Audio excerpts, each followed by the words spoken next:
Bienvenidos y bienvenidas todos los que se encuentran conectados. Vimos más de 40 personas.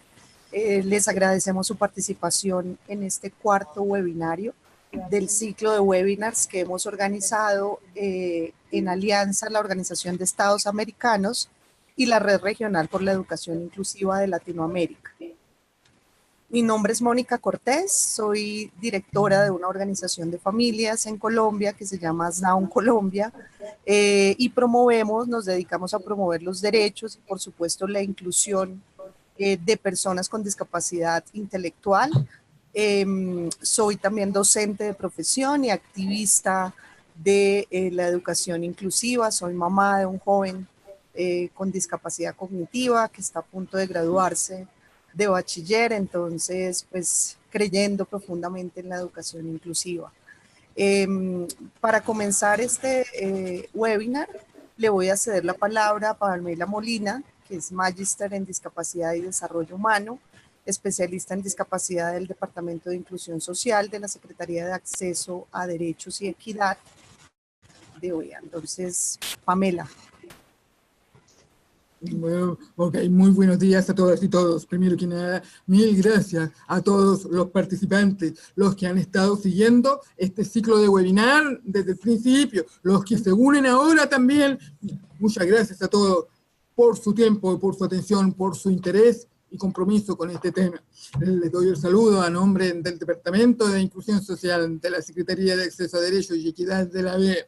Nosotros venimos acá trabajando los temas del derecho a la educación, que es también, en el fondo, el derecho a una educación inclusiva y de calidad, como un mandato de la Asamblea General de la OEA, desde que se creó la Convención para la eliminación de todas las formas de discriminación contra las personas con discapacidad de los estados que conforman la OEA, que hoy en día son 35 estados partes. Este tratado regional, que en siglas es la CIADI, la Convención para Eliminar la Discriminación contra las Personas con Discapacidad, se firmó en el año 1999, antes de la Convención de Naciones Unidas. Es el primer tratado a nivel mundial en derechos de personas con discapacidad que es vinculante para los estados que lo firman y lo ratifican, es lo que significa que es obligación para los estados. Ahora, como fue antes de la Convención de Naciones Unidas, este tratado también tenía todavía, digamos, una perspectiva médica en algunas partes y en una perspectiva social en otras, para ver a la persona con discapacidad.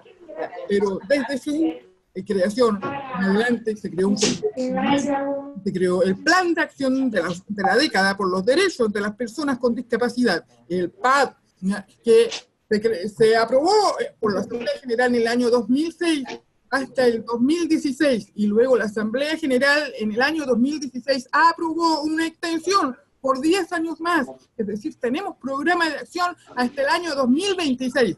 Para entonces, para cuando se aprobó la extensión, también se aprobó la conformación de un grupo mixto de trabajos, Estados parte y sociedad civil experta en el tema, para reformar el programa de acción y adecuarlo a la Convención de Naciones Unidas por los derechos de las personas con discapacidad. Entonces, este nuevo plan de acción que ya se aprobó, con la reforma incluida, que en un 90% fue creada por la sociedad civil. Una propuesta desde la sociedad civil, expertas y expertos de la sociedad civil, que también participaron en la escritura de la Convención de Naciones Unidas. Entonces, con esta armonización del PAD, y también ahora que se trabajó hace 2 semanas atrás en la reforma de los indicadores para el cumplimiento de este programa de acción y de la Convención Regional, la OEA trabaja más fuertemente por la inclusión educativa, como un derecho humano, sin exclusiones, sin proteccionismo, sin asistencialismo, reafirmando el derecho a la educación en un entorno inclusivo único, una escuela única, para todas y todos, no importa el diagnóstico que tengan, porque somos personas y porque todos tenemos las habilidades ¿ya? Y los talentos para aprender. A cada uno a su ritmo, cada uno de su manera. Entonces, bueno, por eso, ahora hicimos esta alianza con la REI, ¿ya? Para poder promover a nivel regional la inclusión educativa, ¿ya? Y el compromiso de todos los actores involucrados, desde los estados hasta la academia, la sociedad civil de personas con discapacidad, los estudiantes mismos, con y sin discapacidad, todos colaborativamente tenemos la tarea de construir una escuela inclusiva, una educación de calidad, equitativa y justa, para construir sociedades más justas e igualitarias en el futuro. Entonces, por eso les doy la bienvenida. Estoy muy contenta de este trabajo que llevamos con la REI. Espero que podamos seguir construyendo juntos, la REI y la BEA, otras actividades y otras iniciativas más adelante para seguir construyendo una sociedad igualitaria, justa, inclusiva. Muchas gracias a todas y todos. Acá vamos a estar, ¿ya?, viendo sus preguntas, ¿ya?, sus comentarios, ¿ya?, para lograr la mayor participación posible en este webinar. Y este es ya el penúltimo, ¿ya? En diciembre terminamos este ciclo, pero a partir del próximo año esperamos continuar con nuevas iniciativas, con nuevos temas, para reflexionar más en profundidad, ¿ya?, para entregar herramientas, ¿ya?, a todas y todos los actores, ¿ya?, para que continuemos este trabajo. Gracias. Muchas gracias, Pamela. Ahora voy a pasar a contarles a las 48 personas que están conectadas un poco sobre la red regional sobre la educación inclusiva. La REI es una coalición de organizaciones de y para personas con discapacidad y sus familiares, de la cual hacen parte organizaciones que nos acompañan desde Argentina, Brasil, Chile, Colombia, Paraguay, Perú y Uruguay. Trabajamos, como lo decía Pamela, y también por eso nuestra alianza, básicamente nos unimos para trabajar por la educación inclusiva, uniéndonos a los mandatos que tiene nuestra Convención de Derechos de las Personas con Discapacidad, uniéndonos también al Objetivo de Desarrollo Sostenible 4, que son nuestros objetivos, digamos, fundamentales en estos últimos años para promover la educación inclusiva. Y bajo esos objetivos promovemos el diseño e implementación de políticas públicas, el reconocimiento de los derechos mediante la producción y difusión de información, presentamos informes a instancias internacionales, es un poco a la Comisión Interamericana de Derechos Humanos, tratamos de estar haciendo aportes desde nuestros países a todo el tema del reconocimiento del derecho a la educación de las personas con discapacidad, y hace unos días, esta misma semana, lanzamos una campaña regional que se llama Empecemos en la Escuela, a la que los invitamos a sumarse, a difundir la campaña. Creo que es una muy buena iniciativa para concientizar a nuestra sociedad frente a este derecho y bueno, estamos muy contentos y orgullosos de tener esta campaña y como les digo, súmense, ayúdennos a difundir en redes y creo que es un muy buen ejercicio el que estamos haciendo. Antes de comenzar ya con nuestras exposiciones, quería recordarles que la plataforma Zoom, ya les hemos puesto en el chat, es accesible a lectores de pantalla. El webinario cuenta con interpretación de lengua de señas, como ustedes han visto, tiene y pueden tener la opción en la pantalla para buscar la opción video y hacer clic si hay alguna persona con discapacidad auditiva que pueda tener ampliado el video y pueda agrandarlo en la pantalla para una mejor información. También pues es importante que silenciemos nuestros micrófonos para que no hayan ruidos mientras nuestras expositoras están hablando. Entonces es muy importante. También vi que pusimos en el chat todo lo que va a suceder frente a las preguntas. Vamos a tratar que podamos tener con nuestras expositoras media hora de respuestas a sus preguntas, que vamos a ir recopilándolas. Entonces paso a presentarles a nuestra primera expositora, miembro de la red regional de la educación inclusiva también por Chile. Ella se llama Irma Iglesias, es diplomada en diseño universal del aprendizaje y realizó un posgrado en educación inclusiva. Es preparadora laboral de empleo con apoyo y fundadora de Down 21 Chile. Ha liderado desde el año 2007 la igualdad de oportunidades para las personas con discapacidad intelectual en su país, ha desarrollado procesos de alfabetización a nivel nacional e impulsado diversos proyectos de ley y reformas educacionales. Fue asesora presidencial en discapacidad, desarrollando el ajuste a la norma interna de la convención en su país. Entonces, nada, los dejo con Irma y estamos atentos. No olviden silenciar micrófonos. Hola, muchas gracias por la oportunidad. Buenas tardes del lugar de donde yo estoy. Y agradezco la presentación de Mónica y quiero destacar algo que para mí es lo más importante. Yo soy madre de una adolescente con síndrome de Down de 18 años. Eso para mí es sin duda lo más relevante de todo lo que se dice sobre uno. Quiero tomar las palabras de Pamela Molina. Yo voy a hablar de diseño universal de aprendizaje, porque ella habló de derecho a la educación inclusiva, también habló de todos tenemos talentos, y eso es una realidad, la diversidad aporta talento, y también habló de sociedades más justas. Yo creo que el diseño universal de aprendizaje es una forma de democratizar el aula. Antes, cuando hablábamos de integración, se ajustaba muy bien tener ajustes al currículum, porque teníamos un currículum que era inflexible, que era diseñado para un promedio, y ese diseño no se ajustaba a la diversidad del aula. El diseño universal de aprendizaje va acorde con la inclusión educativa. No podemos hablar de educación inclusiva si no consideramos un diseño universal. Yo sé que muchos profesores han leído la teoría, ven las pautas de diseño universal, pero la gran pregunta que tienen es ¿cómo aplico esto a la sala de clase? Y yo creo que muchos profesores de los colegios que a mí me ha tocado visitar están aplicando diseño universal sin saberlo, porque creo que ahora es impensable creer que no vamos a tener diversidad en el aula, que no vamos a tener variabilidad. Todos aprendemos de una forma distinta, todos tenemos patrones que debemos reconocer.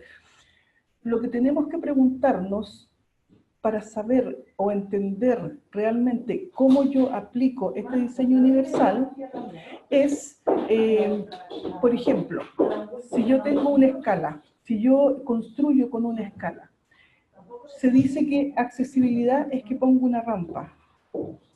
Eso no es accesibilidad, eso es hacer una adaptación. ¿Qué es lo que tengo que hacer yo? Pensar que cuando yo construyo con una escala, yo estoy diciendo solo algunos tienen la llave. Yo tengo que en sus inicios construir sin escala, y se puede.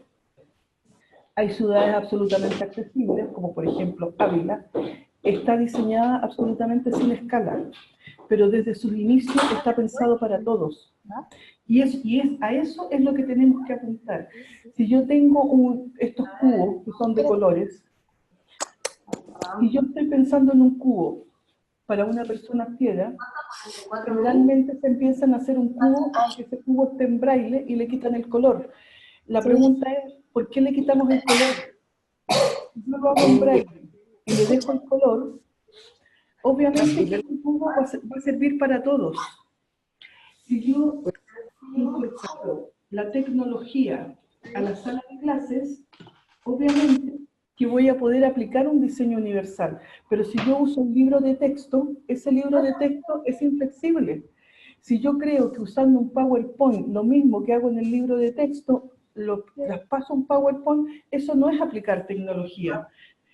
Y creo que el diseño universal es cambiar la manera de pensar y sacar de esta formación, y que todos estamos implicados en esto, de pensar que existe un rendimiento promedio. de pensar que existe un estudiante promedio. Eso es irreal, no existe ese estudiante promedio. Y si yo diseño un currículum para ese estudiante promedio, voy a dejar siempre, siempre fuera a quien no se ajuste, tanto hacia abajo como hacia arriba, a ese promedio. Hay un estudio muy interesante de la aviación norteamericana. Ellos se dieron cuenta hace muchos años. Cuando se diseñaban las cabinas para los aviones, se trató de diseñar para un piloto promedio, porque todo siempre está pensado en lo que más se repite, en la mayoría. Pero se dieron cuenta que cuando trataron de sacar el promedio de ese piloto que estaba en realidad en el imaginario, no existía. No pudieron sacar un promedio porque el problema era el que no se ajustaba a ese promedio, cómo podía operar lo que necesitaba dentro de la cabina de un avión. ¿Qué es lo que hicieron? Aplicaron diseño universal, que esa cabina se pudiera ocupar absolutamente para todo. ¿Cómo? Bueno, se le da flexibilidad a todo lo que se necesita. Uno puede ir adaptando, y eso es lo que nos muestra el diseño universal. Hay unas pautas que a veces confunden porque piensan que es un checklist y que tiene que ir a aplicar. No, las pautas del diseño universal es lo que debería ser, porque en algunas de las propuestas que hay se ajusta determinado alumno y determinado alumno que yo ya sé que tengo en la sala de clase.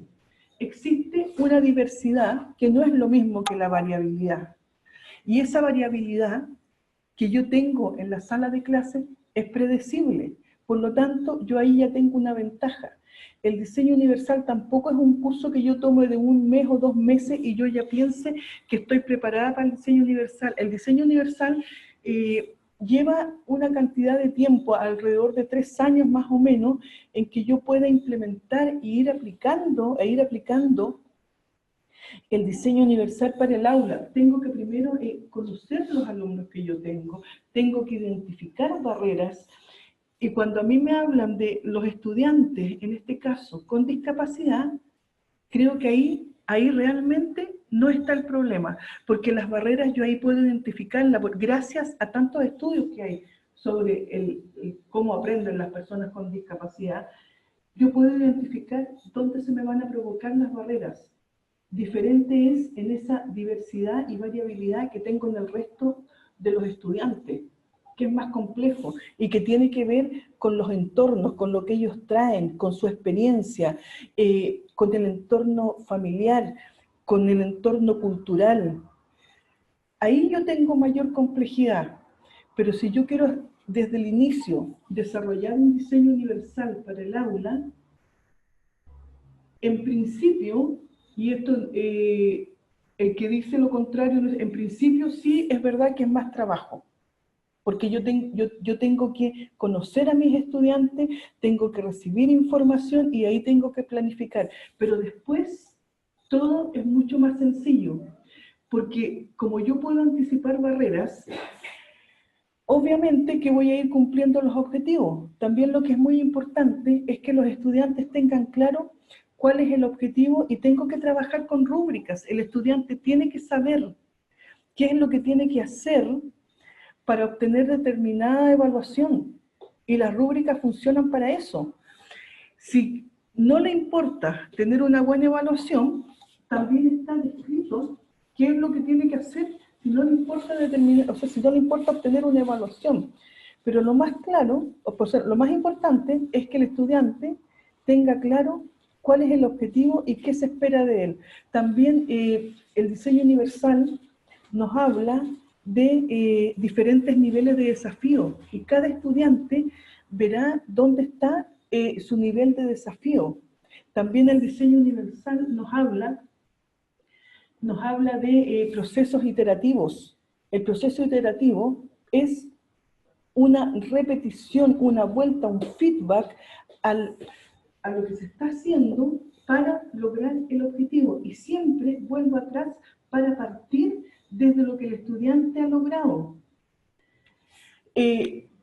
Cuando yo logro entender el concepto de lo que es el diseño universal para el aprendizaje, que no tengo que hacer una adaptación curricular, porque cuando yo hago una adaptación curricular, significa que yo lo que he diseñado para la sala de clases no me sirve para determinados alumnos. Por lo tanto, tengo que o cortar el currículum o, como le llamamos nosotros, descafeinarlo.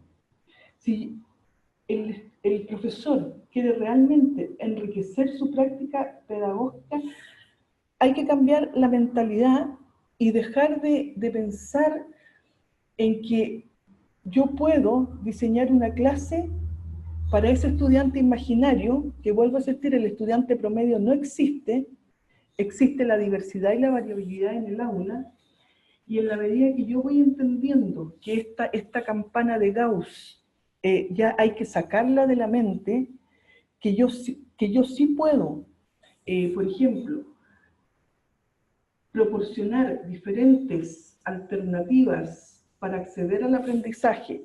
Pongo el ejemplo, si tengo un estudiante sordo-ciego en la sala de clase.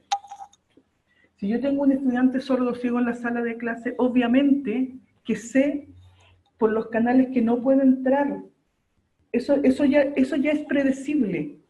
Pero ese material que yo voy a preparar no tiene que ser específico, porque también me sirve para los otros estudiantes. Como por ejemplo, en el tema de la alfabetización que nosotros propusimos en Chile, ese material no estaba pensado exclusivamente para estudiantes con síndrome de Down, pero sí nos afirmamos en un colectivo que era el síndrome de Down, que aprendía de una manera que nosotros habíamos descubierto en forma de más visual que en el texto escrito. ¿Qué es lo que sucedió ahora? Después de mucho tiempo, porque estos cambios no son inmediatos, los propios maestros se dieron cuenta que los estudiantes sin ninguna discapacidad, en vez de aprender en 3 o 4 meses a estudiar, en un mes los pequeñitos ya están aprendiendo a leer. Entonces, el mismo texto o la misma metodología que en un principio, y esto es igual que el diseño universal, fue pensado para estudiantes con discapacidad, esta misma metodología sirve para todos los estudiantes. Por lo tanto, hay colegios ya en Chile que la metodología de la lectura global se usa como metodología del colegio, pero para todos los estudiantes. Por lo tanto, ya no es necesario hacer ninguna adaptación para los estudiantes que tienen con síndrome de Down, en este caso que yo recibí, ni con autismo. No necesitan hacer adaptaciones, porque ya de base el colegio implementa esa metodología. Y eso es a lo que apunta el diseño universal, que tiene conceptos fundamentales. Y aquí es lo que yo les hablaba, tiene la variabilidad, que hay una variabilidad que es predecible, tiene la superación de barreras que son identificables. Yo puedo identificar las barreras y tengo que anticipar esa barrera que yo ya puedo identificar que se me va a provocar, yo la identifico y hago el cambio. Pero ese cambio me tiene que servir para todos. No me sirve si es algo específico para un determinado alumno. Y el proceso iterativo es el proceso, es el feedback, que mediante el proceso de aprendizaje yo voy evaluando, no al final. Yo no evalúo al final para saber si se produjo o no se produjo aprendizaje. Yo voy evaluando en el proceso. El marco DUA nos establece los componentes del currículum, que esto no es ninguna novedad, pero el marco DUA también nos dice que en estos 4 componentes es donde a mí se me pueden producir barreras. Y esto es, en los materiales se me pueden producir barreras. Si yo uso solamente el texto escrito, obviamente que se me van a producir barreras. Se me van a producir barreras para un estudiante que no sabe leer y que sí tiene todo el derecho a estar en una sala de clases, aunque esté en 4º grado y no sepa leer, tiene derecho a aprender. ¿Cómo? Bueno, puede ser en formato audible, que es mucho más, a lo mejor, mucho más productivo, porque se salta el proceso de codificación, y también puede ser con apoyo de imágenes, sin descuidar que igual se tiene que insistir en que aprenda a leer. Los objetivos, diferentes desafíos en los objetivos planteados. No todos pueden tener el mismo desafío. El objetivo tiene que ser para algunos estudiantes a lo mejor en pasos más pequeños, pero el currículum es el mismo. La metodología también, en la metodología se me pueden provocar barreras, y principalmente en la evaluación. La evaluación siempre es con un feedback. Siempre yo tengo que ir evaluando si mi estudiante está aprendiendo, y también tengo que ver si ese objetivo se me está alejando. Por lo tanto, vuelvo a replantear este objetivo hasta poder lograr que se produzca el aprendizaje esperado. Bueno, estas son las etapas de la implementación de ADUA, que en realidad todos los centros que deciden implementar DUA pasan por todos estos procesos, y la primero es la fase de exploración, pero aquí lo más importante es que el equipo tiene que estar convencido. Esto no puede ser obligado, tiene que estar convencido de que realmente esto da la respuesta a la diversidad. No puede ser algo impuesto por el director o sostenedor del colegio. Tiene que ser una meta dentro de la institución. Esto es, por ejemplo, cuando se habla de diseño universal en la arquitectura, todavía cuesta mucho entender el tema, por ejemplo, de la escala, que diseño universal no es poner una rampa al lado, sino que no construir con escala. Todavía no se entiende que, por ejemplo, las puertas, ¿cómo es una puerta con un diseño universal? Una puerta automática. O sea, no existe a la persona que no le sirva esa puerta. Sin embargo, se sigue insistiendo en hacer estas adaptaciones, pero que siempre deja fuera a alguien. Si uno piensa en los subtítulos, muchas personas dicen, ya, pero ¿para qué ponen subtítulos del mismo idioma? Porque eso también es como incomprensible. Por eso es que hay que cambiar la manera de pensar. Dice, bueno, el subtítulo, y esto yo siempre lo comento, a mí me sirve en el mismo idioma cuando estoy en una sala donde hay mucho ruido. Y por ejemplo, están dando un noticiario y yo estoy, no sé, en un restaurante. Y no puedo escuchar por el ruido. Ahí me sirve a mí el subtítulo. Claro, porque lo puedo leer. Yo sé leer. O sea, es otra manera de poder acceder a la información. Cuando empezamos a implementar DUA, empiezan la participación de todo el equipo del colegio, y aquí tiene que haber una formación, pero una formación en diseño universal de aprendizaje desde las bases hasta lo que significa la práctica en la sala de clases. Y la práctica en la sala de clases, a mí siempre me piden ejemplo. El ejemplo está en la sala de clases. Hace poco tiempo atrás estuvimos en una formación de diseño universal de aprendizaje, y lo que explicaba, por ejemplo, la persona que trabajaba en una sala donde tenía estudiantes con autismo, yo tengo que conocer, no hay receta, yo tengo que conocer el grupo curso, y tengo que ver, como decía yo en un principio, identificar estas barreras, identificar esa variabilidad predecible que yo tengo, y sobre eso yo puedo implementar. Y las pautas que da DUA, que muchos ya las conocen, estas pautas van dando la opción. Alguna de estas pautas, lo que sucede es que estas pautas dan todas las opciones posibles, por ejemplo, para que una persona acceda al contenido, que ya sea usando tecnología, usando herramientas de apoyo, usando diversas metodologías que le sirvan a esa persona para acceder al aprendizaje. No significa que las tiene que usar todas.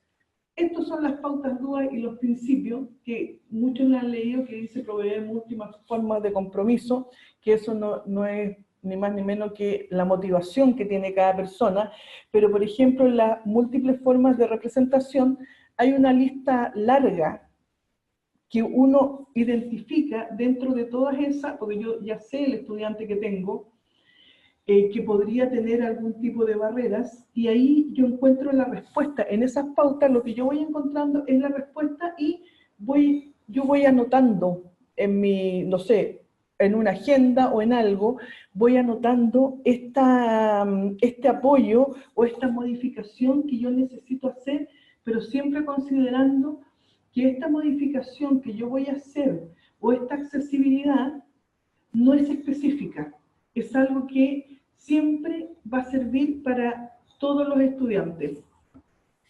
Este es el proceso iterativo que también aparece en el diseño universal de aprendizaje, que es probar, reflexionar, planificar. Y esto es un proceso que se repite, siempre se va repitiendo y va evolucionando. Una persona cuando va a pintar, cuando va a hacer una obra de arte, cuando está inspirado, tiene en la mente hacia dónde quiere llegar, tiene un objetivo. Esto mismo hay que traspasarle al estudiante. ¿Cuál es el objetivo? Que realice esta actividad. Pero lo más importante es que aprenda a reconocer sus propios patrones para aprender. Nuestro cerebro no aprende distinto que hace 100 años atrás. Las claves del aprendizaje siguen siendo las mismas. Los canales por donde entra la información siguen siendo los mismos. ¿Qué es lo que ha cambiado? Lo que ha cambiado es lo que nuestro estudiante necesita aprender. Y lo que ha cambiado también es que ahora tenemos un aula diversa. Y esa diversidad enriquece, porque aporta talento. Yo escuché en una oportunidad a un ministro de Educación en Chile, y no se me olvidó nunca la frase que él dijo cuando estábamos hablando de la nueva ley de inclusión educativa.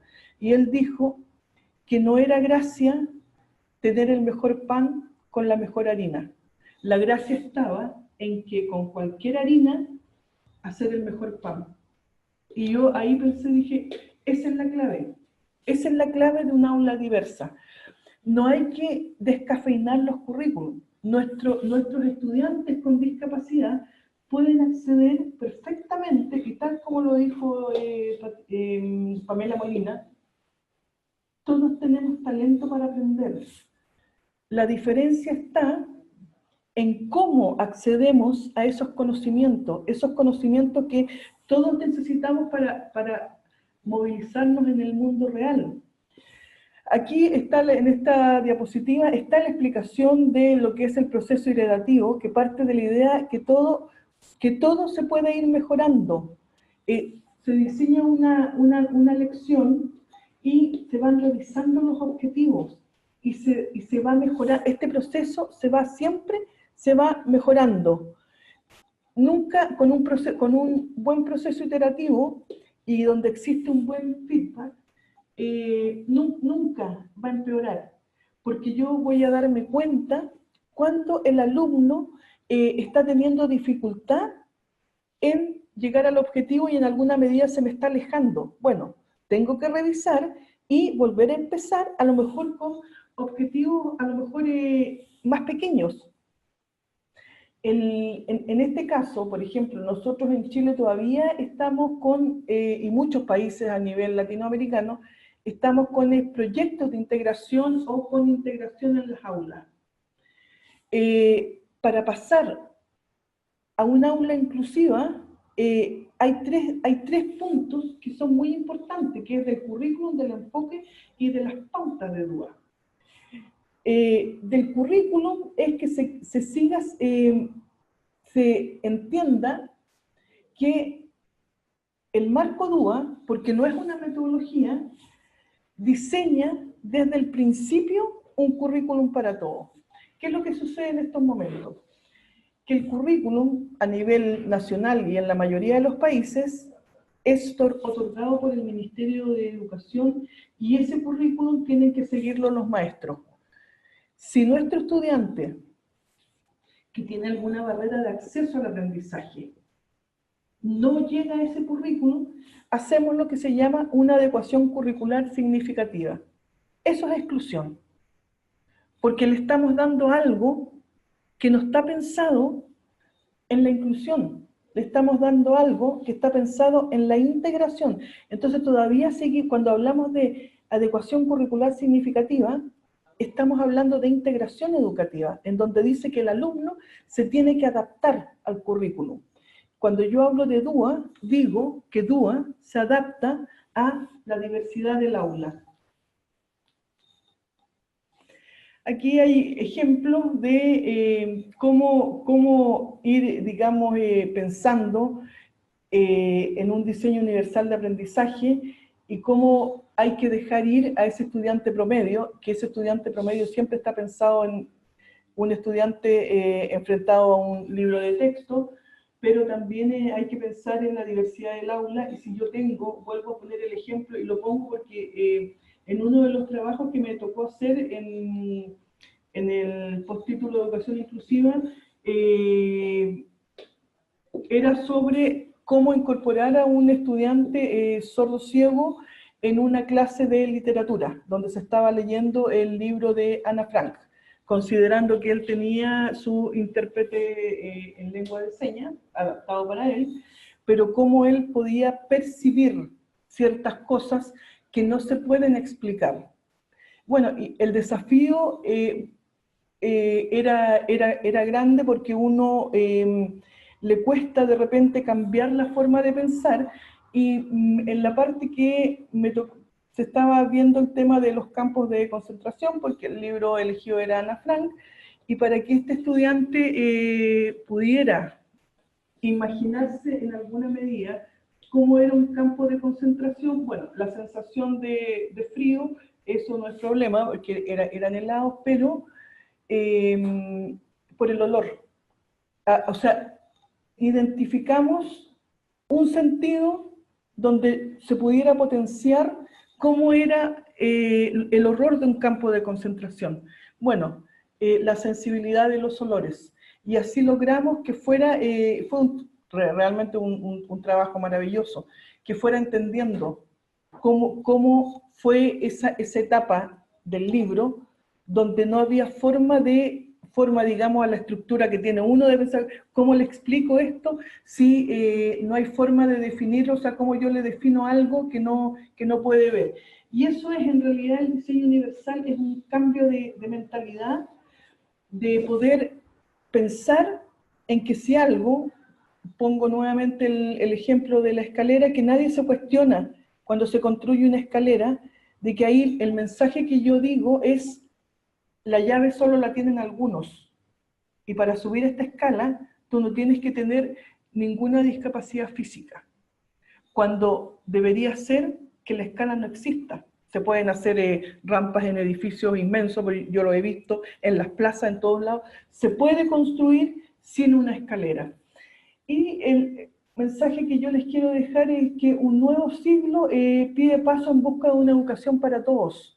Yo creo que si realmente queremos un cambio en la sociedad, queremos terminar con el bullying que tanto afecta a muchos países, la respuesta está en la educación inclusiva.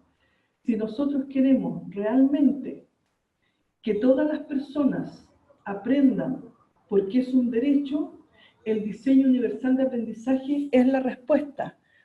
No es menor que este diseño universal de aprendizaje, que nació en Estados Unidos con un grupo de neurocientíficos hace más de 30 años. Ellos trabajaban en discapacidad, ellos trabajaban haciendo adecuaciones curriculares para las personas con discapacidad, y en algún momento se dieron cuenta que ellos estaban trabajando de más, porque cuando ya tenían el diseño curricular para determinados alumnos, al entregarlo se daban cuenta que ya todo había cambiado nuevamente, y tenían que volver a desarrollar nuevas adaptaciones. Y así empezó a nacer el diseño universal de aprendizaje, al darse cuenta que la clave estaba en, ellos le llaman, el futuro está en los márgenes, en pensar, en tomar los márgenes y no el promedio, y diseñar algo que sirva tanto para el alumno con discapacidad como el alumno que es superdotado.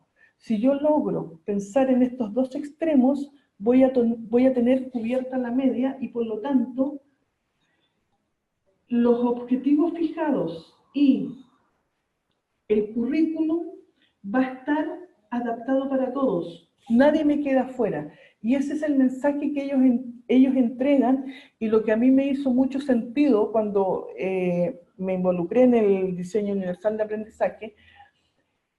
Cuesta entenderlo. Muchas veces no es fácil entenderlo. No es fácil hacerlo en la sala de clase, y eso uno entiende a los profesores, no es fácil, porque muchos profesores me dicen, ¿cómo hago esto con pocas horas para planificar y con 40 alumnos en sala? Eso es una realidad. Hay muchas cosas que tienen que ir cambiando, pero también se puede hacer con una coeducación. Si yo tengo un aula de 40 alumnos y tengo la opción de la coeducación, 2 educadores dentro de la sala de clase, esa sala la puedo dividir en 2, 20 y 20, y puedo interactuar con los grupos, y ahí sí puedo aplicar diseño universal. Siempre hay fórmulas para ir mejorando.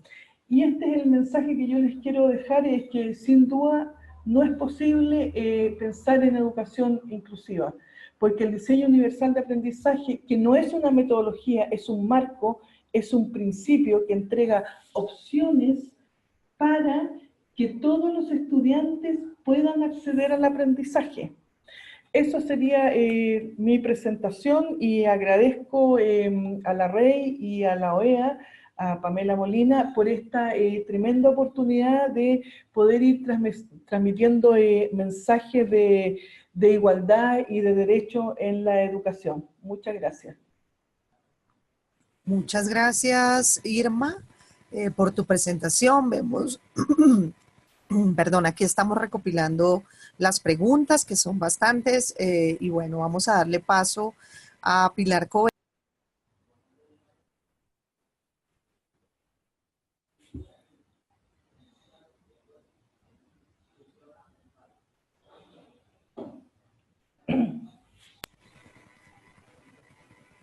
¿Sí me están escuchando? Sí, yo escucho perfectamente. Ok. Ok, Pilar Coveñas es licenciada y profesora en Ciencias de la Educación, magíster en Educación y doctora en Ciencias de la Educación, docente y becaria postdoctoral del CONICET, Consejo Nacional de Investigación Científica y Técnica de Argentina. Ha dirigido tesis de grado y posgrado, publicado artículos y dado cursos de posgrado en distintas universidades argentinas sobre educación inclusiva. A su vez, participa de proyectos de investigación y extensión relacionados con los derechos a la educación de jóvenes con y sin discapacidad y con violencia de género. Actualmente está desarrollando estudios en el área de la didáctica de las matemáticas y la educación inclusiva. Asimismo, es parte de la Asociación Azul, una organización de personas con discapacidad por la vida independiente y la educación inclusiva, y miembro del grupo Artículo 24 por la educación inclusiva en Argentina, que a su vez forma parte de nuestra red regional por la educación inclusiva. Bienvenida, Pilar, muchas gracias por Muchas acompañar gracias. el webinar.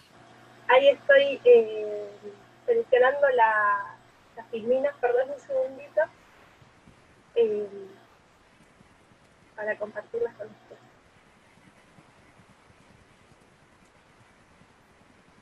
A ver, un segundito.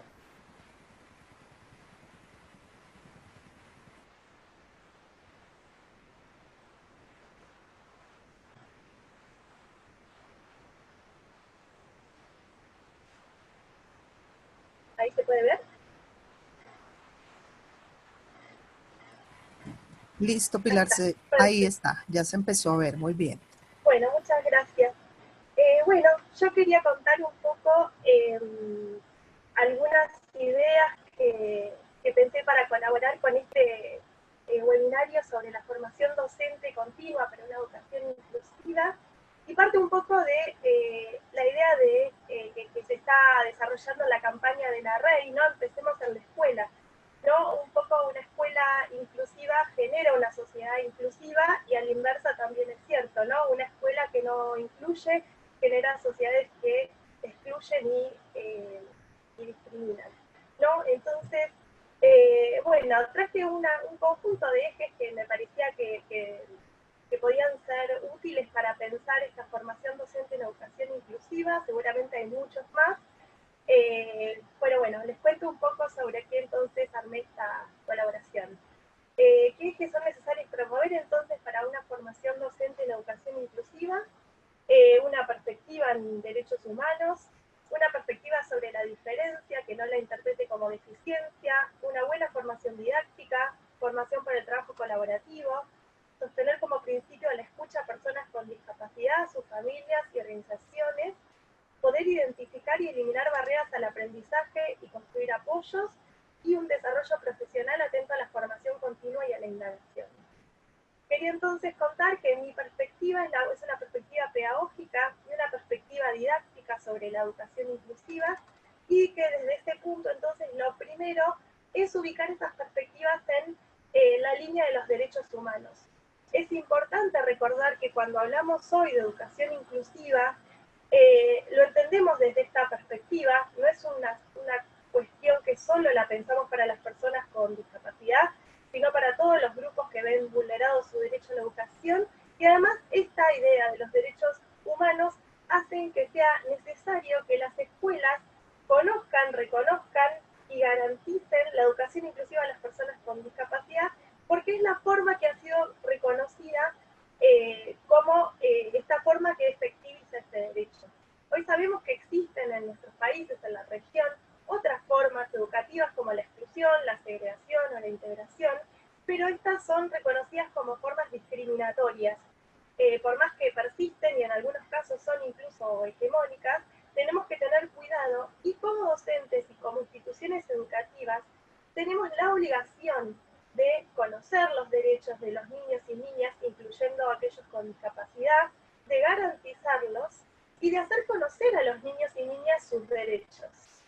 Entonces, bueno, debemos partir de entender entonces que el derecho a la educación para las personas con discapacidad es el derecho a la educación inclusiva, que como docentes no podemos desconocer esto y que tenemos que hacer acciones para garantizarlos.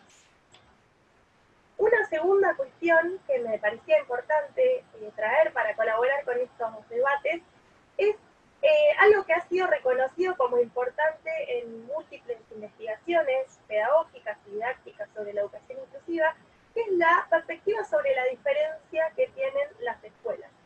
Si las escuelas interpretan la diferencia como deficiencia, partiendo de una idea de un aula como un espacio homogéneo, ¿no? Esto es lo que nosotros estudiamos como pedagogías diferenciadas o normalizadoras, que tuvieron lugar desde principios del 1900 por ahí en adelante, y que por más que ya han sido problematizadas, incluso superadas, se siguen sosteniendo porque son una tradición muy fuerte todavía en los sistemas educativos, que nacieron a partir de estas lógicas y estas pedagogías, pero que ya han sido dejadas de lado por nuevas teorías que reconocen que estas pedagogías tienen problemas serios y graves, ¿no? Por ejemplo, ya sabemos que las aulas no son espacios homogéneos. Otra característica de estas pedagogías normalizadoras es que clasifica a sus alumnos como alumnos normales o anormales, con capacidades o discapacidades, buenos o malos alumnos, y todas estas caracterizaciones las hacen sobre las características biológicas de los alumnos, sobre ciertas características como la clase, etcétera, el género, y sabemos eso hoy que es problemático, y que eso lo que hace es quitar la responsabilidad de la escuela, de la institución educativa en la educación, y poner los problemas, la interpretación del fracaso escolar, en las características de los alumnos. Hoy sabemos que eso es muy riesgoso y que eso pone en riesgo muchos derechos de los alumnos, empezando por el derecho a la educación, ¿no? Entonces, las pedagogías y las didácticas inclusivas se basan en el modelo social de la discapacidad, lo que involucra correr el eje del déficit del individuo, como lo entiende el modelo médico, y poner el eje en las barreras que una sociedad y que un sistema educativo le pone a ciertos alumnos para su plena educación, ¿no? Entonces, desde estas perspectivas, todos los alumnos y las alumnas son diferentes, pero todos son iguales en derechos y en la posibilidad de aprender, ¿no? Entonces se parte de la idea de que todas las personas pueden aprender en la medida en que se generen ciertas condiciones didácticas basadas en la heterogeneidad que es parte de cualquier aula. Entonces, bueno, para cerrar un poquito esta idea, las escuelas inclusivas y los docentes que se formen en educación inclusiva deberían empezar por problematizar las ideas que tienen sobre la diferencia, que seguramente estén atravesadas por estas tradiciones pedagógicas que son problemáticas pero que siguen vigentes, y entonces revisar la idea de la diferencia no como deficiencia, sino como una condición propia de todos los seres humanos, y que entonces reconozca que es la escuela la que tiene la responsabilidad de la enseñanza y no está poner en los alumnos la idea de que sus capacidades de aprendizaje, puesto en estos términos discapacitistas, son la condición para ingresar, permanecer o egresar de las escuelas. Estas pedagogías entonces parten de esta idea, ¿no? Que todas las personas pueden aprender y que si hay algún tipo de dificultad, esa dificultad es del sistema educativo y nunca deviene de las características de los sujetos. Acá, para poner algunos ejemplos, quería mostrarles algunos textos desde los 60 hasta los 80, 85, es el último texto, de textos que se usaron para la formación docente de docentes de educación especial en la Argentina. Y fíjense cómo acá podemos ver cómo ha ido cambiando un poco el paradigma, la forma de denominación que ha estado en el modelo médico, pero cómo es el niño retardado, enseñarle, retraso mental, educación especial para una ubicación social apropiada, integración escolar, los del panorama internacional, ¿no? Cómo conviven estas ideas del modelo médico de la discapacidad. Y lo que tenemos que ver, que es una de las cosas que quiero proponer, es como los docentes, todavía hay docentes que han sido formados con estos textos, con estas ideas, ¿no? Pero nosotros las podemos ver muy problemáticas. Y entonces, ¿qué hacemos con todos esos docentes que se formaron en estas pedagogías y que están trabajando hoy actualmente en las escuelas? Acá están las agencias. Entonces, bueno, otro punto que para mí es muy importante para pensar en términos de formación docente es la formación didáctica. ¿Qué quiere decir? Y que partiendo de la base de que la educación inclusiva implica que estén todas las personas con y sin discapacidad en la misma escuela, aprendiendo juntos, desde esa perspectiva entonces hay una dimensión que resulta clave, que es la dimensión de la enseñanza. Si nosotros quitamos de los alumnos la responsabilidad de aprender basado en sus propias características, basado en el modelo médico, y la ponemos en el sistema educativo, que es el que tiene la responsabilidad de enseñar, eso entonces requiere una formación didáctica, y en didácticas que no sean las didácticas normalizadoras, digamos, ¿no? Entonces, esta formación didáctica es partir de altas expectativas, sobre todo del alumnado. Nosotros sabemos a partir de varias investigaciones que en general, cuando aparece una persona con discapacidad en una institución educativa, automáticamente se baja el contenido, se niega la enseñanza, es decir, se producen un conjunto de prácticas que están basadas en una baja expectativa sobre la posibilidad de aprendizaje de esos alumnos y que está arraigada en una idea de que las personas con discapacidad no pueden aprender, o no pueden aprender igual que el resto, o no pueden aprender los mismos contenidos, y ahí se desarrollan un conjunto de intervenciones que lo único que hacen es dejar al alumno en el mismo lugar donde se lo acusan desde el inicio, digamos, ¿no? Entonces, frente a esto, es que proponemos una perspectiva didáctica que permita correr la pregunta sobre el diagnóstico de la persona, sobre las capacidades de las personas, y mirar en vez qué condiciones y qué saberes didácticos hacen posible la eliminación de las barreras al aprendizaje en todos los alumnos, incluyendo los alumnos con discapacidad.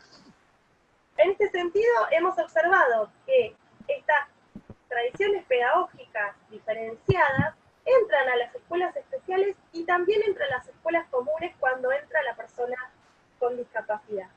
Esto entonces lleva a ubicar en espacios diferenciados, segregados, a los alumnos con discapacidad, con docentes diferenciados, con contenidos diferenciados, con en general recorte de contenido, se le baja el nivel. Todo esto está basado en una sospecha sobre la educabilidad de estos alumnos y a ciertas concepciones homogeneizantes sobre los procesos de enseñanza-aprendizaje que no entiende este proceso como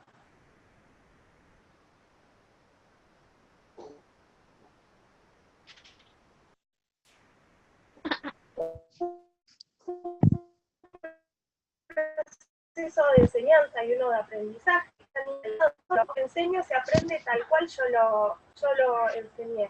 Entonces, bueno, a pensar y a profundizar un poco más nuestras ideas sobre la enseñanza. Para avanzar un poquito más, tengo algunos ejemplos. Son tomados de un libro, Los matemáticos de primer.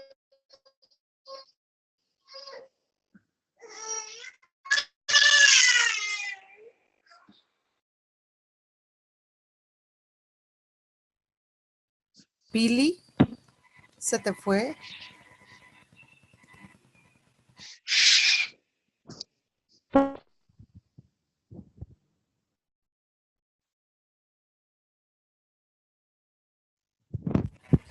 Creo que perdimos a Pili.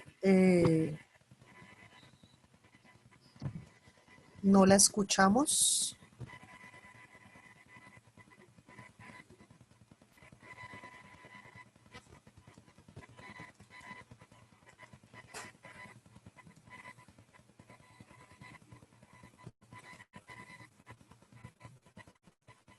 Pilar.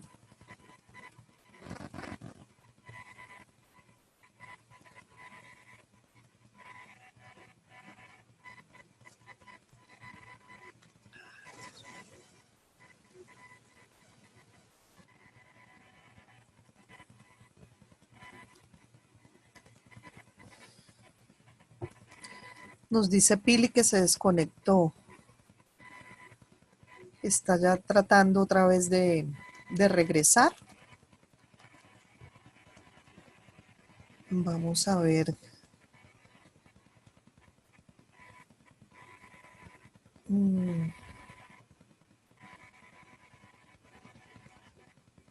¿Cómo seguimos?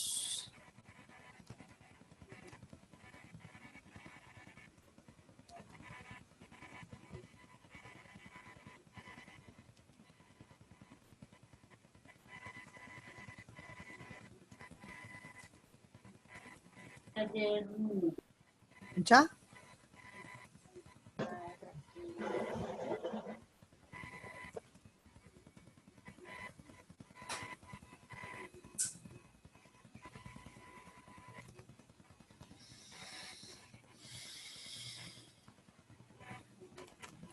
Vamos a una esperita, Pilar, que dice que se está conectando otra vez.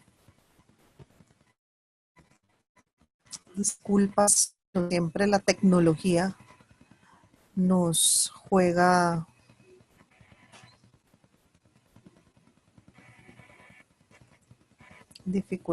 con dificultades técnicas, pero que ya va a seguir, dice Pili.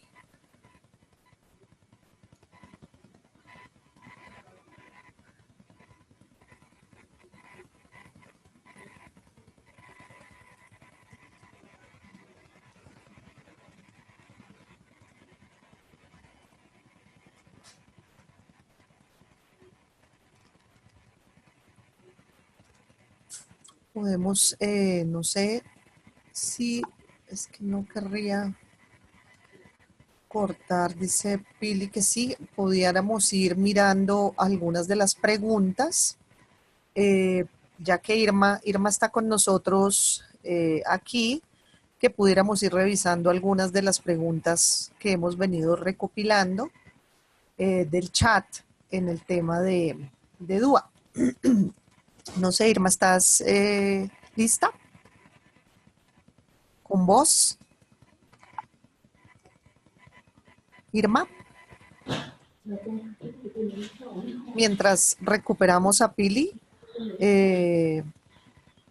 podemos ir mirando, Irma, hay una pregunta que dice que si conocemos experiencias de diseño universal exitosas en América Latina.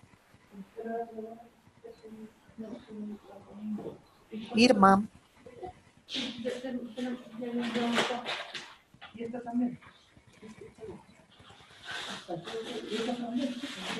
Irma.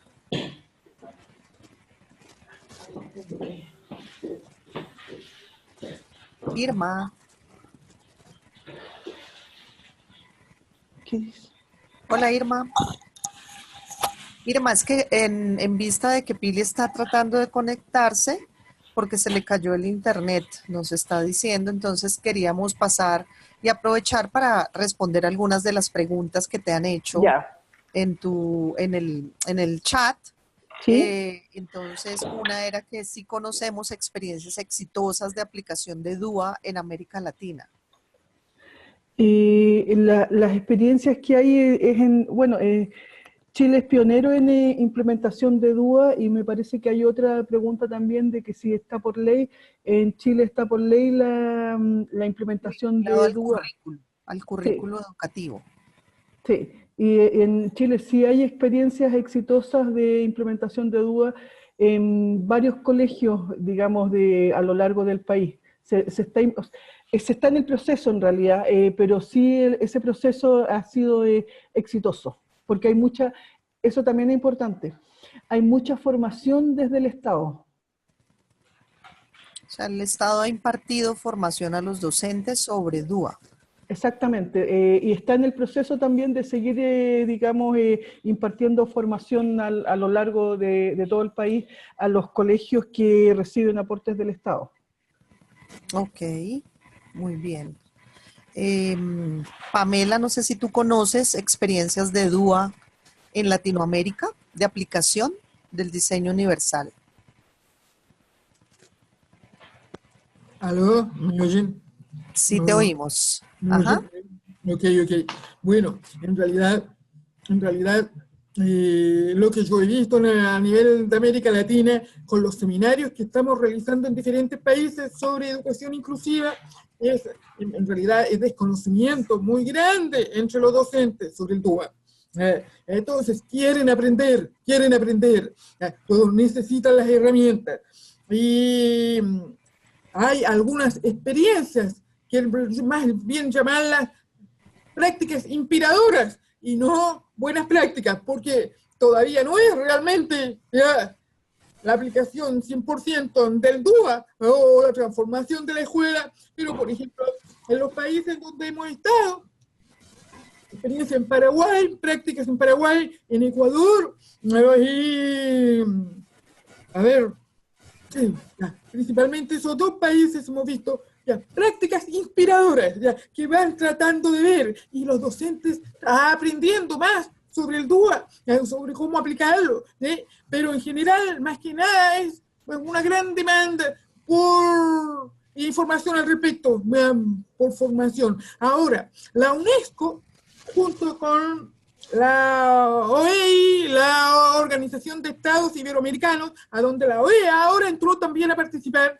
tiene una red regional desde hace muchos años en temas de educación, que todavía tiene el nombre antiguo, Red Regional sobre Educación y Necesidades Educativas Especiales, término antiguo, pero la red ya está conformada por las personas encargadas de los ministerios de educación de diferentes países y ahora ellos se están formando por el DUA. Ya vinieron algunos expertos de España a formarlos en el DUA, a ellos, a los tomadores de decisiones de los diferentes países de la región. Entonces yo creo que eso es una práctica inspiradora también, para poder ver, entregar las herramientas para que se vaya aplicando el DUA en la escuela.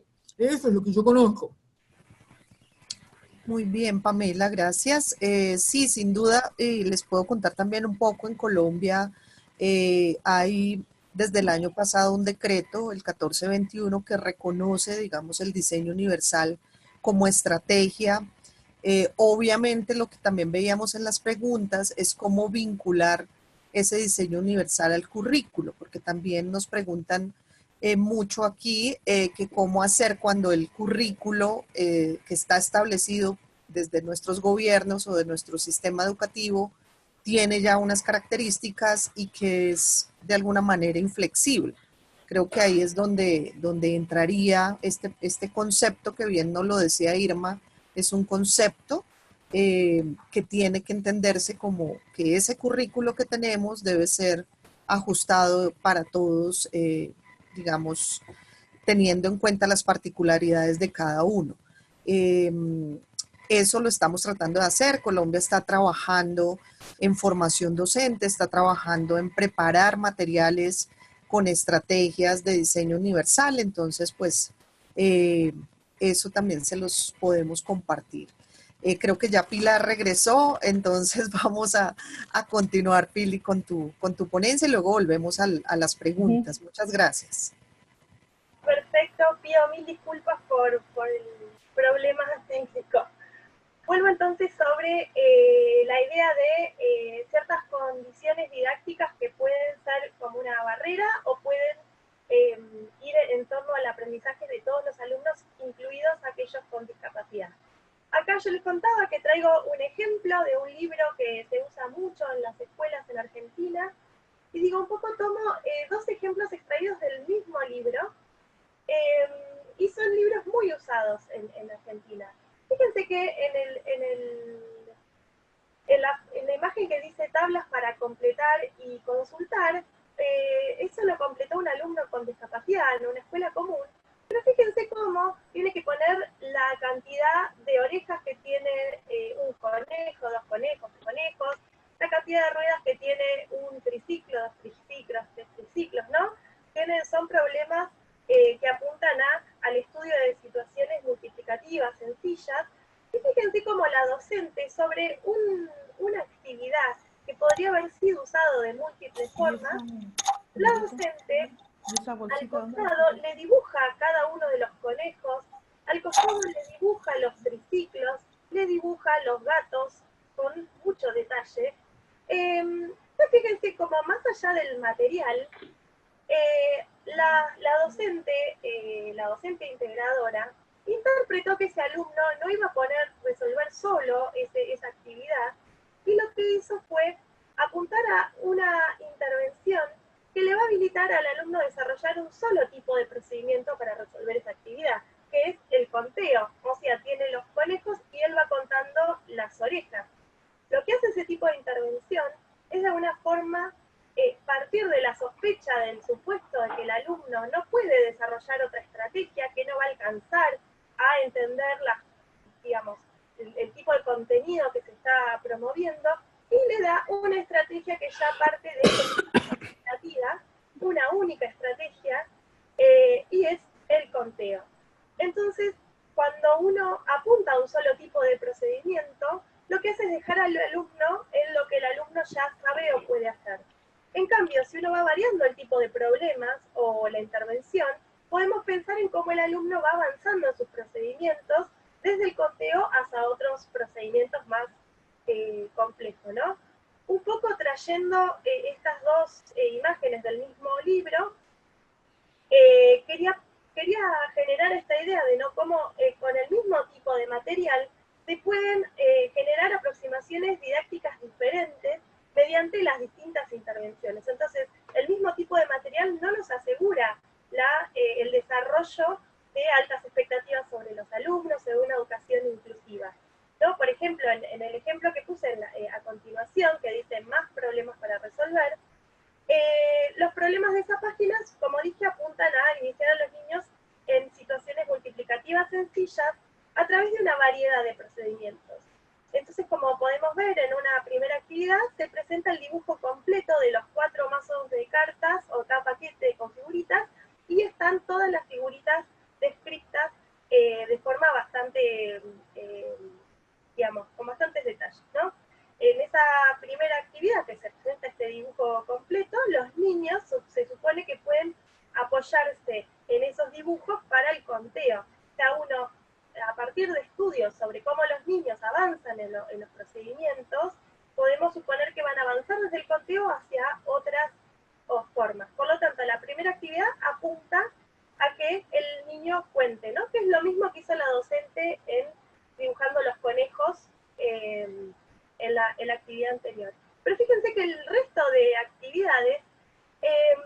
no está el dibujo completo, ¿no? Hay que averiguar, a ver, por ejemplo, dice, Agustín prepara recetas para una fiesta. En cada plato va a poner 4. ¿Cuántas deberá preparar para llenar 5 platos?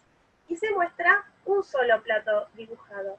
Por lo tanto, en este caso, en la segunda actividad, habilita que los niños pongan en juego una diversidad de estrategias y que cada alumno la elija en función de sus posibilidades. Puede ser un conteo sobre conteo, dibujar ellos el objeto, dibujar palitos. Bueno, una serie de estrategias que sabemos que los niños utilizan y que si esa actividad se realiza además en conjuntos, en interacción con otros compañeros o en una apuesta en común donde los alumnos debatan sobre sus distintos procedimientos, eso puede generar que los alumnos vayan avanzando en estos procedimientos que usan. Entonces, lo que vemos es que usando el mismo material, el mismo tipo incluso de material, son las intervenciones docentes las que pueden mediar, generando que la persona con discapacidad no avance del conteo, por más que el material lo proponga, o que la persona con discapacidad, al igual que los otros compañeros, sea entendido como un alumno más de ese aula y que forme parte de una heterogeneidad que ya estas didácticas están pensando y que se lo incorpore desde ese lugar. Entonces, se parte de considerar que el alumno con discapacidad, al igual que el resto, puede usar una variedad de estrategias en función de los conocimientos disponibles que tiene en ese momento. Y estos dibujos, estas actividades, sumado a las intervenciones docentes, pueden habilitar a que los alumnos recurran al conteo o a otras estrategias y puedan avanzar. Entonces, muchas veces, pensando que los niños no pueden aprender o no pueden aprender igual, los dejamos en un lugar del cual luego, lógicamente, no salen, y eso es a causa de la enseñanza. Y la vamos a interpretar como un problema de aprendizaje cuando en realidad es un obstáculo que estamos poniendo desde la enseñanza. Acá, bueno, para decir brevemente, porque creo que ya pasó un poco el tiempo estipulado, quería traer también dos ejemplos de evaluación que está sacado de este mismo libro. Todo esto para decir, digamos, lo que implican estas didácticas inclusivas, constructivistas en nuestro caso, es partir de que todos los alumnos son heterogéneos y que si hay una forma de pensar la enseñanza, tiene que ser la misma para los alumnos con y sin discapacidad. Después vamos a ver que obviamente vamos a tener que pensar en la construcción de apoyos, etcétera, pero no necesitamos, no creemos que debe existir una didáctica diferenciada, ¿no? Que si nosotros tenemos una teoría del aprendizaje, pensamos que las personas, los alumnos aprenden de una forma, bueno, los alumnos con discapacidad también aprenden de esa forma, no son personas diferentes en ese sentido. Por lo tanto, tenemos que usar las mismas didácticas, las mismas estrategias didácticas y proponerles los mismos. Obviamente todo eso no desde una perspectiva homogeneizadora y de una perspectiva de un diseño curricular inflexible, pero tratando de evitar todo lo que tiene que ver con lo diferenciado, darles otra actividad, pensar que aprenden distinto, reducir los contenidos, todo eso es un poco a lo que apunta esta idea. Por ejemplo, en este caso vemos cómo los propios libros de texto en la Argentina actuales de primaria, en este caso, ya cuentan con criterios para evaluar a los alumnos que encierran en sí mismos criterios para evaluar la enseñanza de los docentes. Es decir, nunca debemos pensar que la evaluación de los alumnos es algo divorciado de la enseñanza, que nos habla de las capacidades del alumno. No, nos habla de qué pasó en ese contexto, nos habla de cómo también nos desempeñamos como docentes. Fíjense que este tipo de criterios de evaluación toma como un umbral que va de respuestas correctas a respuestas incorrectas, y en esas respuestas parcialmente correctas dice equivocarse en el conteo y escribir 16 o 18, equivocarse en esto. Eso va a ser considerado parcialmente correcto, ¿por qué?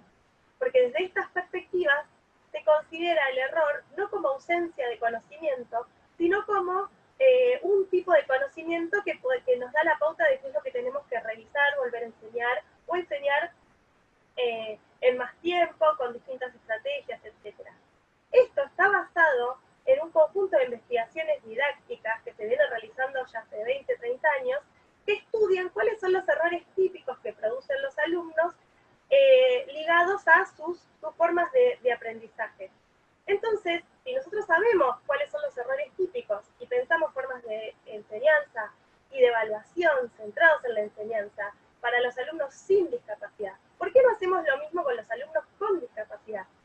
usamos todo el conocimiento didáctico disponible para saber cómo aprenden las personas, cuáles son las mejores formas de enseñanza, cuáles son los errores típicos, qué conocimiento hay detrás de ese error, qué conocimiento que puede estar funcionando como un obstáculo epistemológico, por ejemplo, qué tengo que revisar con esos alumnos.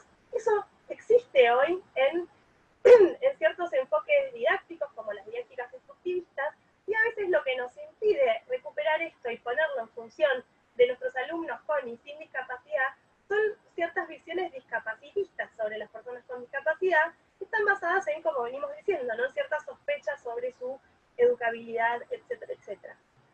Con esto quiero decir que no hay que volverse loco para pensar una aula inclusiva, que tenemos que usar los mismos recursos que tenemos como docentes, pero hay que partir de preguntarnos por qué no pensar esto con nuestros alumnos con discapacidad también. ¿Por qué nos ponemos un freno? ¿Por qué a veces usamos intervenciones que van más a limitar a los alumnos que a favorecer sus aprendizajes? Otro punto central de la formación docente debería ser la formación para el trabajo colaborativo. Hoy, muchísimas investigaciones pedagógicas y didácticas sobre educación inclusiva se reconoce que este es un eje central. ¿Qué quiere decir? Que no hay que pensar la formación y el trabajo docente de forma individual. No es el docente solo aislado en el aula el que debe dar respuesta a todos sus alumnos, sino que son las instituciones educativas en su conjunto, el sistema educativo, y además se parte de abandonar esta idea de que los docentes tienen que saber cómo enseñar a todos todo tipo de contenidos, digamos, ¿no? Se parte de que el trabajo colaborativo implica que ese docente se pregunte con quiénes trabajar, con quiénes establecer redes, que esas redes sean espacios y grupos de trabajo definidos y que estén centrados en la enseñanza. Entonces, el trabajo colaborativo no es una forma de trabajo en equipo donde a veces hay un líder, alguien que sabe, alguien que no sabe, alguien que dice cómo hacer las cosas y el resto que las hace, sino que parte de suponer que todas las personas, todos los profesionales tenemos diversos saberes, son todos legítimos, pero son distintos. Entonces, ¿cómo construir, cómo desarrollar y diseñar clases a partir de distintos profesionales? Nosotros hemos visto en investigaciones propias que a veces hay muchos adultos y muchos profesionales alrededor de un aula donde hay una persona con discapacidad, pero cada cual, digamos, no dialogan entre sí, y viene, por ejemplo, la docente de educación especial al aula y se pone en un rinconcito con el alumno y ayuda al alumno, y la docente de escuela común parece que le da clase al resto de la maestra especial y le dice qué hacer a la maestra de común. Entonces la maestra de común abandona su enfoque, sus actividades, su responsabilidad y hace lo que le dijo la maestra especial. Eso no creemos que sea recomendable y no creemos que sea parte del paradigma del modelo social ni de la educación inclusiva. Creemos que todos esos adultos tienen que estar trabajando en función de pensar la enseñanza, y que tiene que primar la lógica de la enseñanza en el sentido de abandonar toda tipo de prácticas que tengan que ver con aislar a los alumnos, con rehabilitarlos, etcétera, etcétera, etcétera, ¿no?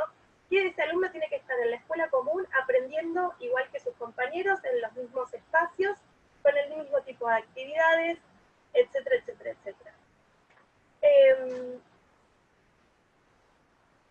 Ya para ir terminando, nos quedan pocos puntos.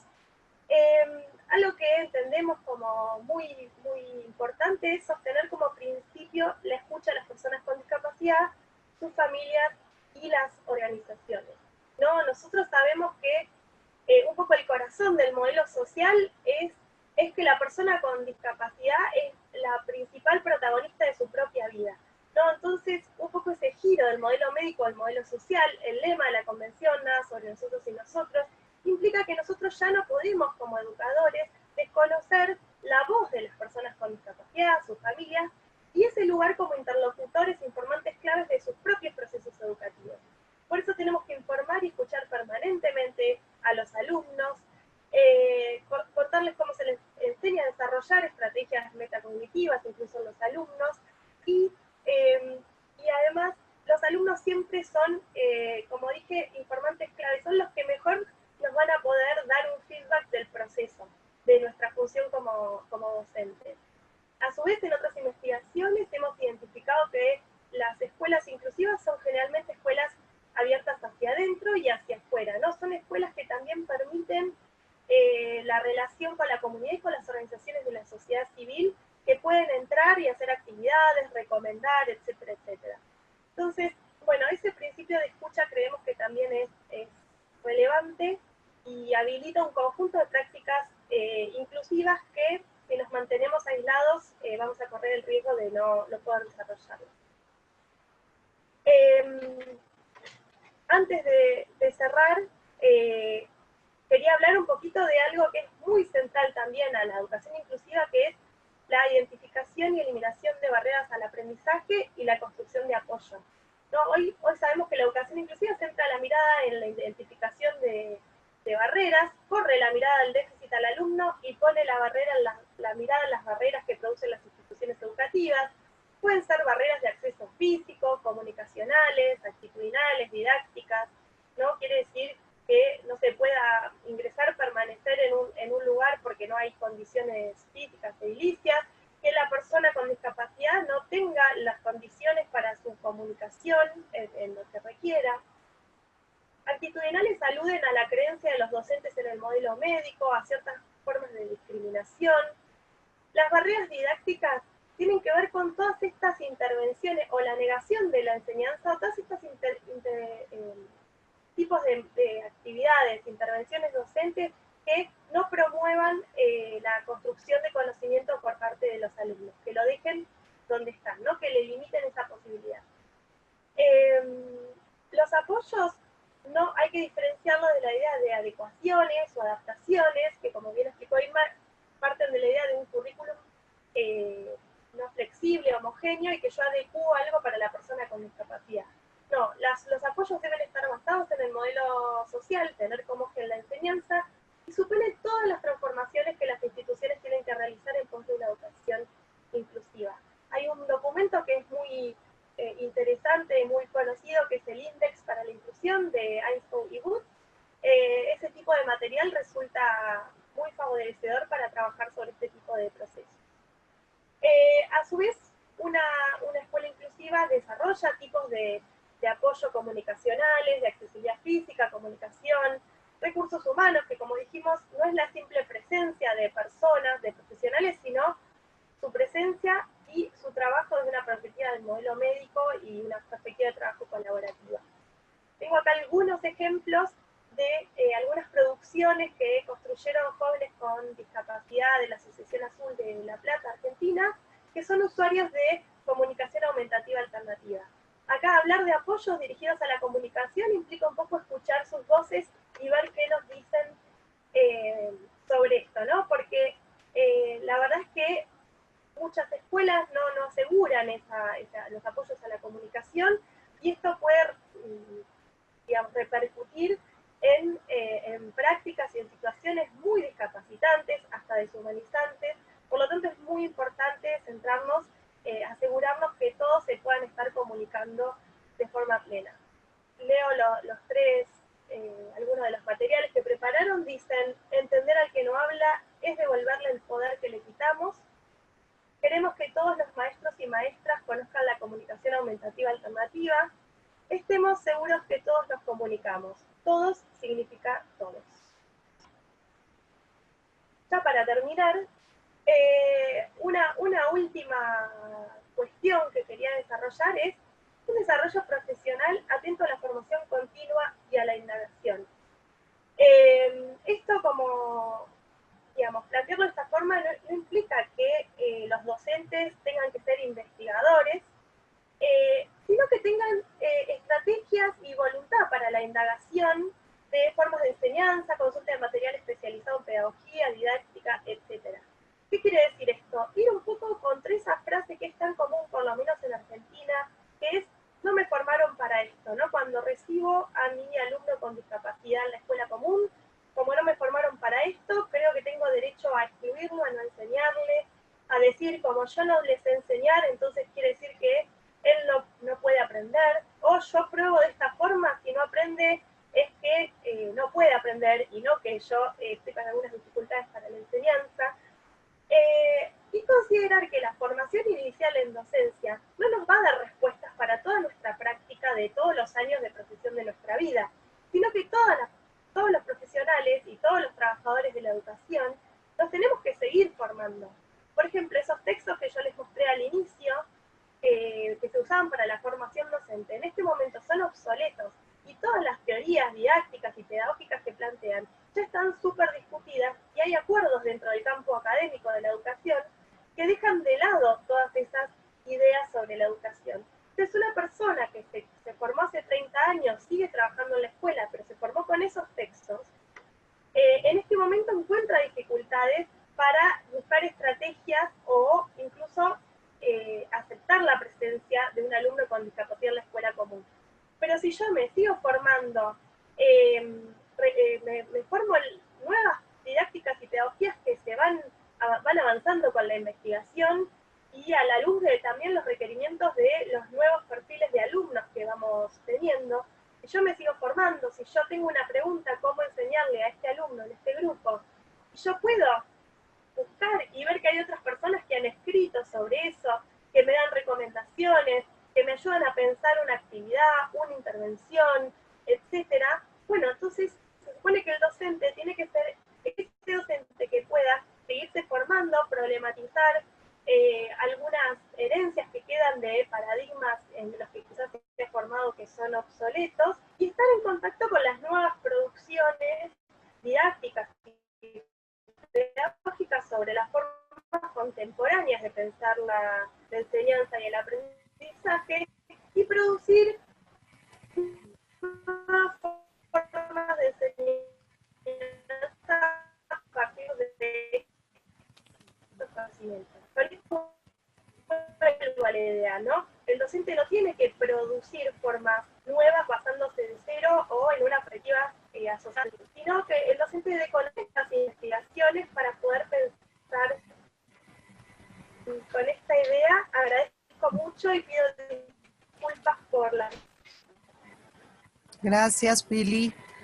Muchas gracias, Pili. Ahí, bueno, teniendo en cuenta que ya son las 11:30, vamos a tratar de responder por lo menos 2 preguntas bueno, ya habíamos respondido 2, tenemos 16 y como les habíamos contado, también vamos a enviarles respuestas en un Word a estas 16 preguntas con Pilar e Irma, que nos van a ayudar a responderlas. Entonces, pues aquí escogiendo 2 preguntas, me gustaría que Irma nos ayudara con una que dice si el DUA supone trabajo en soledad o más bien trabajo en equipo, cómo se podrían conformar los repositorios de libre acceso, si son digitales, bueno, como esas cosas que mencionaste, Irma, adaptados por docentes a las necesidades identificadas en el aula diversa. Sí, no es DUA no es un trabajo en solitario. Uno de los primeros principios es un trabajo en equipo y en equipo de toda la comunidad educativa.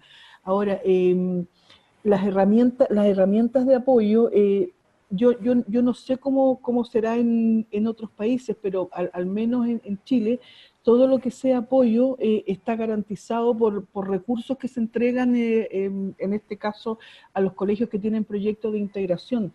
Por lo tanto, todo lo que es tecnología está garantizado. Si necesita más apoyo, también tiene que pedirlo. Por ejemplo, si tiene alumnos ciegos, ahora todo eso no es óptimo, no es que lo pidan y llega enseguida, o sea, tiene su tiempo, como todo lo público, tiene su tiempo para acceder a esto, pero los apoyos están garantizados, y sobre todo, si están implementando diseño universal de aprendizaje y, en este caso, flexibilizando el currículum, que sí está permitido. En Chile también sí está permitido por ley. Esa rigidez y esos contenidos mínimos que existían antes, que eran los candados del currículum, con el decreto 83 ya se eliminó todo eso y se actualizó toda la legislación en base a educación al artículo 24 de la Convención. Es una actualización lo que se hizo, y eso es flexibilidad del currículum. Muy bien, Irma. Pili, nos dicen dentro del trabajo colaborativo, ¿qué función cumpliría una maestra de apoyo a la inclusión? Bien, El es una rol. muy buena pregunta porque habla un poco sobre cómo pensamos la transformación de los sistemas educativos en inclusivos, ¿no? Que no implica eliminar, digamos, a veces hay alguna confusión con eliminar la escuela especial implica que se queden sin trabajo esos docentes o pensar que no sirven para nada, sino que más bien implica que esos docentes trabajen en las escuelas comunes y la forma que venimos pensando y que un poco abordan las investigaciones sobre el tema es que las maestras de apoyo de la inclusión, que en general vienen de escuelas comunes, sean un apoyo para el diseño y puede ser el desarrollo de las clases para las maestras de escuela común. Que no sean un apoyo en el aula para el alumno con discapacidad, que no sería entendido como apoyo en realidad, que no sean una maestra que va para el alumno con discapacidad y que le enseña algo distinto en un lugar distinto del aula, etcétera, etcétera, sino que sea una docente que posee un conjunto de saberes sobre la discapacidad y los apoyos que tienen que colaborar con la docente de grado para pensar la enseñanza. Entonces, la docente de grado no necesariamente conoce distintas formas de comunicación, características de las personas con discapacidad, distintas condiciones para la enseñanza. Eso lo conoce la maestra de apoyo a la inclusión. Pero la maestra de apoyo a la inclusión no está formada en todas las didácticas específicas en todos los niveles educativos. Entonces, cada cual con su saber, la idea es que trabajen de forma conjunta y piensen en ese aula, en esa materia y con ese grupo particular de alumnos. Muy bien, Pili. Bueno, entonces, cumpliendo un poco con los tiempos, desde la Red Regional por la Educación Inclusiva y la OEA, les agradecemos mucho su participación en este webinario. Vamos, como les decíamos, a compartir la grabación del webinario, las presentaciones que nos compartieron las dos expertas y los invitamos a participar de nuestro último webinar que será el 12 de diciembre a esta misma hora, a las 10 horas de Washington. Y se va a llamar la transformación de las escuelas especiales. Es un tema que nos invita a muchos a reflexionar porque sí nos han preguntado desde muchos escenarios qué va a pasar con estas escuelas que siguen, digamos, adelantando procesos segregados. Entonces, muy invitados a que nos acompañen y obviamente a seguir difundiendo nuestro webinar. Muchísimas gracias. No sé si alguien más quiere cerrar. Pamela. Simplemente agradecer desde acá, desde Washington, D.C., a todas y a todos, ya desde la OEA, por su participación. Nos vemos entonces el 12 de diciembre a la misma hora y el mismo canal. Muy bien. Un abrazo a todos y todos. Vamos a contestar las preguntas por correo, todas que falten. Claro que sí. Así será.